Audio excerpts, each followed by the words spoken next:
Salut Stan, je galère actuellement autour des outils et plateformes essentiels pour le démarrage de ma ligne d'affaires web.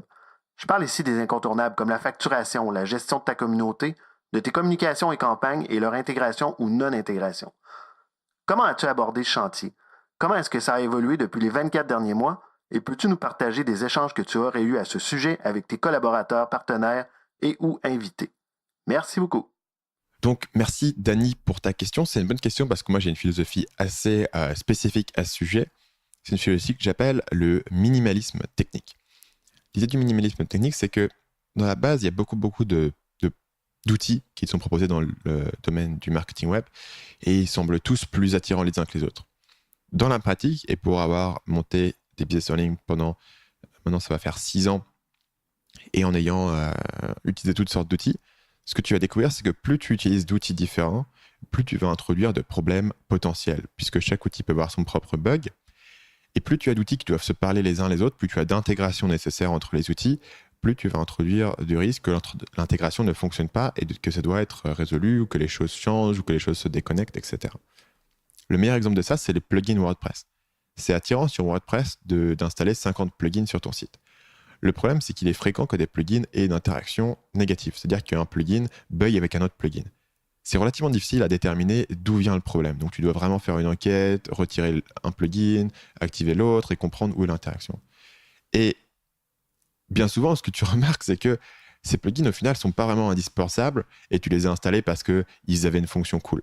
Et tu te dis, j'ai rien à perdre, c'est gratuit, j'installe le plugin et boum, ça me fait une fonction intéressante. Maintenant, si tu prends en compte le fait que chaque plugin que tu installes, si tu as déjà 12 plugins, maintenant tu en as un 13e, et maintenant 12 possibilités que ce plugin ait une interaction avec le suivant, et chaque plugin que tu ajoutes augmente le risque qu'il y ait une interaction négative entre tes plugins, tout d'un coup tu comprends qu'il y a un risque, et donc tu peux souscrire à cette philosophie du minimalisme technique, qui est essentiellement de dire je vais uniquement utiliser les choses dont j'ai vraiment besoin. De la même manière que dans ta vie, le minimalisme de tes objets, c'est de uniquement transporter les objets dont tu as vraiment besoin et de te débarrasser de tout le reste ou de ne pas acheter tout le reste. Donc, ici, le point supplémentaire, on va dire, de business qui est intéressant, c'est le concept d'optimisation prématurée. L'optimisation prématurée, c'est que tu vas chercher à rendre un système parfait trop tôt. Pourquoi est-ce que c'est trop tôt? C'est trop tôt parce que tu peux fonctionner avec un système qui est imparfait ou parce que le système n'est pas encore vraiment fait. Donc, si tu prends l'exemple d'un système dans ton business que tu voudrais automatiser avec des outils, combien de temps ça te prendrait de le faire à la main? Si ça te prend 5 minutes par semaine de le faire à la main, probablement ça n'a pas besoin d'être automatisé. Et tu peux l'automatiser qu'au moment où ça devient ingérable de le faire à la main, ou le moment où l'automatiser gagne plus de temps que de ne pas l'automatiser. Donc par exemple, si tu as un processus de vente que tu veux automatiser et que actuellement tu n'as pas un gros flux de clients qui viennent à toi et tu as 3 clients par semaine qui viennent à toi, tu n'as pas besoin de passer des heures et des heures à automatiser ton processus de vente, te galérer avec des outils, à risquer qu'il y ait des bugs, des intégrations, des machins. Autant le faire à la main.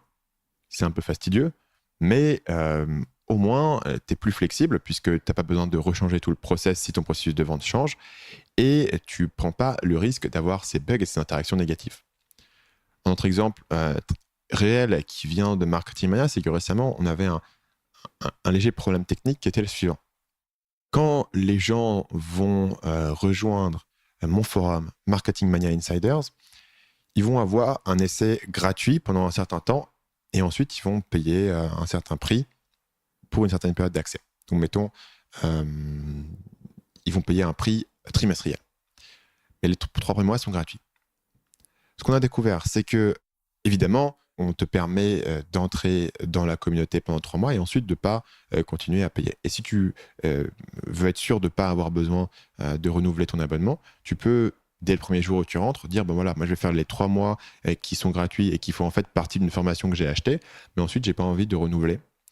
Et donc, je veux que vous annuliez mon abonnement immédiatement.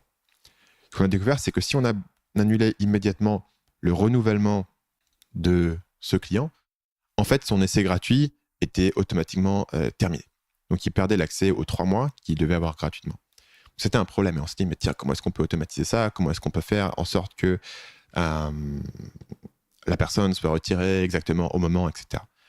Au final, on a réalisé que ça concernait que voilà, quelques dizaines de personnes peut-être par mois qui faisaient cette annulation de manière prématurée, et que donc la manière la plus simple de le faire, c'est tout simplement quand la personne nous dit je veux arrêter et je veux pas renouveler l'abonnement, souvent il le fait dès le premier jour de son accès, puisqu'il veut être sûr de ne pas être facturé à la fin des 3 mois. Et bien dans ce cas-là, on va pas annuler le truc directement, on va mettre à la main un rappel pour que mon assistant puisse 3 mois plus tard, le dernier jour, annuler le truc. Et au final, on a fait ça à la main. Et c'est clair que si on avait aujourd'hui 1000 personnes par mois qui sont dans cette situation, ça ne serait pas un truc qui est tenable. Et donc, du coup, on devrait trouver un moyen automatique de le faire.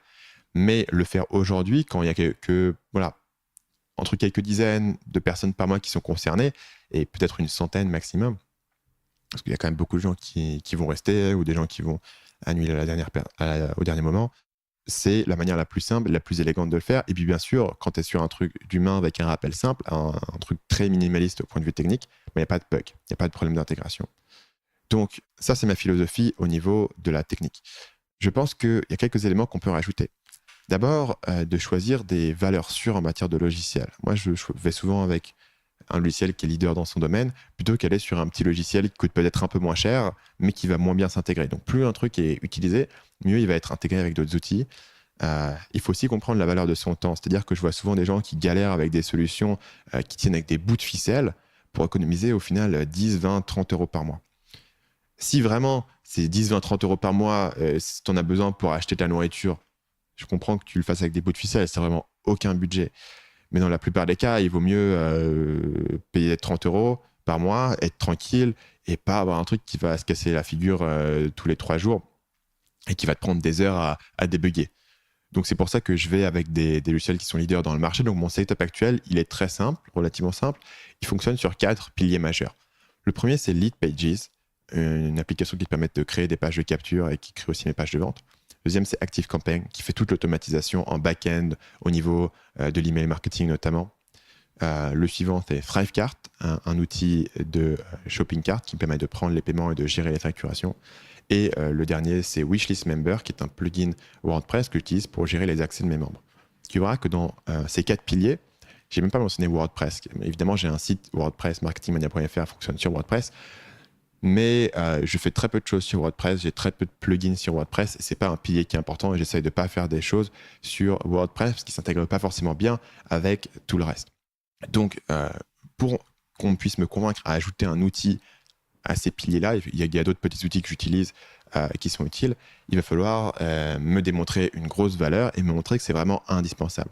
Et si les choses ne sont pas indispensables, soit essayer de le faire avec les outils que j'ai actuellement pour éviter les intégrations, les bugs, ou alors on va le faire à la main jusqu'au point où ça devient ingérable de le faire à la main, et là on va décider que le bénéfice d'automatiser ça avec un outil est supérieur au coût que ça nous prend, avec le risque de bug, avec le temps d'intégration, avec le risque que le truc soit mis à jour et ne fonctionne plus aussi bien. Dernière petite chose là-dessus, il y a un outil qui est miraculeux, qui te permet de tout intégrer avec tout, et qui s'appelle Zapier, Z-A-P-I-E-R. Si tu n'as pas entendu parler de Zapier et si tu n'as pas exploré les possibilités de Zapier, ça te permet d'intégrer tout avec tout de manière très simple. Voilà, ça contredit un tout petit peu ce que je dis par avant, c'est-à-dire qu'avec Zapier, tu vas chercher à faire des intégrations et à faire des trucs, mais généralement, ça fonctionne très bien. Si tu as quelque chose à automatiser, plutôt que d'avoir un énième outil, Zapier peut remplacer des centaines et des centaines d'outils en fait, sur les automatisations qu'il peut faire. C'est très puissant et ça s'intègre très bien, ça ne bug pas parce que leur seul fonds de commerce, Zapier, c'est d'intégrer des outils, donc leurs intégrations fonctionnent généralement très bien. Moi, je me sers par exemple de Zapier pour automatiser beaucoup de choses sur mes réseaux sociaux, etc., qui autrement devrait être fait avec un énième outil qui devrait être maintenu, qui devrait être intégré, etc. Et Zapier le fait très bien. Donc Zapier peut rentrer dans l'optimisation prématurée en faisant des machines à gaz, ce que je te déconseille, ou alors il peut être utilisé pour remplacer d'autres outils et simplifier les tâches et éviter les erreurs sur des process qui sont répétés. Salut, c'est Stan, j'espère que vous avez apprécié cet extrait du podcast Marketing Mania. Bien sûr, vous pouvez retrouver l'ensemble des épisodes du podcast, y compris les instructions sur comment vous abonner sur l'application Apple Podcast ou sur votre téléphone Android en vous rendant sur mon site à l'adresse marketingmania.fr/podcast. Je vous ai mis le lien dans la description de cette vidéo.